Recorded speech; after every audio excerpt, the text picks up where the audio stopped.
So yan, good morning mga kagar. So mga kagar, nandito tayo ngayon sa ating nursery dito sa Cebu, Mantalongon, Barili. So mga kagar, dito yung delivery natin ngayon ng ating seedling. Nandito po lahat ng taga Diinar region at taga Saga Centro. So nandun sila sa baba, nasa mahigit 40 sila lahat. So mga kagar, pasok tayo doon sa loob. So itong nursery natin mga kagar, ito ay nursery ng agarwood at saka mga bulaklak. So makikita ito po yung seedling natin mga kagar. Yan. So ito po ay ilulod natin sa ating nursery. So pasok tayo mga kagar.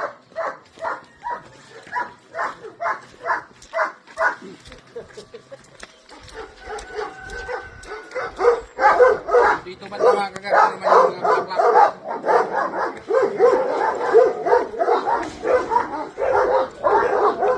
Yung bahay na pusa.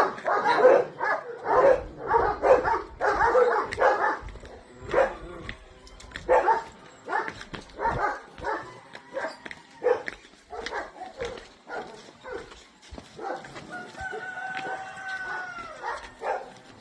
So mga kagar, nandiyan po yung mga taga-Diinar officer. So nandito sila ngayon dahil inspection sila sa ating nursery.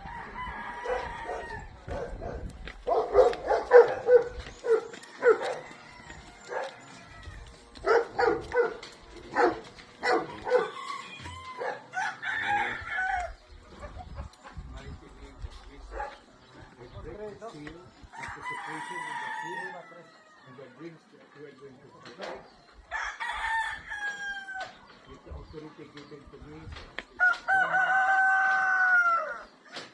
I demand that the constraint of the spirits to depart from the food and the things that they going to take. So mga kagar, nandito muna kami nagpe-prayer. So ito yung mga taga-Diinar.